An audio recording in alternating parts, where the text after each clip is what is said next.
Kasi parang kung ano man yung ginawa ng asawa ko, kasi nasira yung buhay ko at saka yung anak ko. I've learned to forgive kahit si Sir Wilkins. Ayoko na sanang balikan to. Sa totoo lang kasi masakit yung ginawa nila. Ang worst doon kasi nung time na ano ba yun, basta yung hindi ko maintindihan kasi yung inquest ba yan na ay before yun, nag-waiver pala ako, pina-waive ako ng hindi ko alam kung lawyer ko, hindi ko rin naintindihan kung bakit. Basta ang sabi, mag-waive ako dahil makasuhan daw sila ng illegal detention dahil wala nga kaming kaso sa totoo lang po, Your Honor. O dahil sa takot ko po, dahil sabi ng lawyer ko, hindi ko daw alam po kung ano yung katotohanan dito. Baka daw madamay ako dito. Sabi niya, magpirma ka na lang ng waiver for safekeeping. Yun ang naintindihan ko. Pero Sabi ng hindi. lawyer mo. Opo. Sino po ang lawyer niyo nang sabi niyan? At that time po, si Attorney Zulueta po. Ano po siya? Saan siya nag-law lawyer? Parang dito. Private lawyer po siya? Opo, Your Honor. Okay. Tapos So bakit niya nasabi na pumirma na lang kayo ng waiver? siguro, Your Honor, dahil din wala talaga akong alam sa mga ganito. Dahil first time, sa life ko, sa family ko, wala akong mga kaalam-alam na mga ganyan.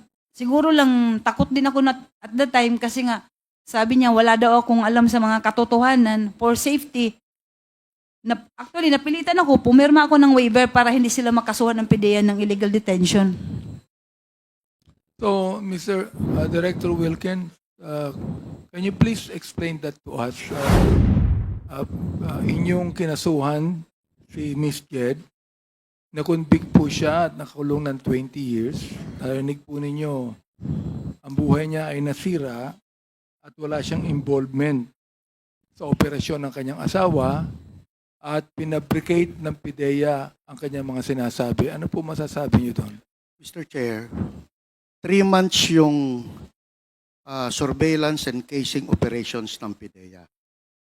Si Jed Pilapelsi, siya yung namimili ng mga equipment, freezer, water circulating vacuum pump. Siya yung nagdadala dun sa Dumoy Clandestine Laboratory, Mr. Chair.